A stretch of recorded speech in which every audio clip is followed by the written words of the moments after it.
Welcome to the Salmon Runs YouTube. Enjoy the video. In this video, I will show how to add protein powder step by step. Measure 1 scoop and pick your liquid, then add liquid to the blender first. Cold water mixes faster, milk makes a creamier shake and adds calories. Add powder slowly while blending to prevent clumps and use low speed initially. Taste and adjust sweetness or thickness, then pour into a glass and enjoy immediately for best texture. Measure your scoop and decide on add-ins before you start blending so everything mixes evenly. For fruit, use frozen pieces to chill and thicken the shake without watering it down. Nut butters add healthy fats and calories, while oats provide sustained energy.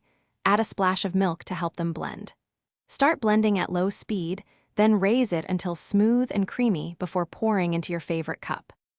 If you are finding this video helpful, please subscribe and like the content. Quick recommendation: bring your space to life with the Echo Dot smart speaker for music while you blend and hands-free timers during prep. It's compact and sounds great in the kitchen. Check the description for the link and other deals, and pick one up if you want easy audio and smart control. Now let's get back to the video. If you're using protein post-workout, aim to drink within an hour to support recovery and muscle repair. Prepare shakes fresh when possible, or store them in a sealed container in the fridge and use within a day to keep flavor and texture.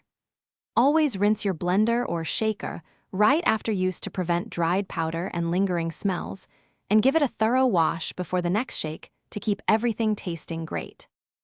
Thanks for watching. Consider subscribing if we helped you.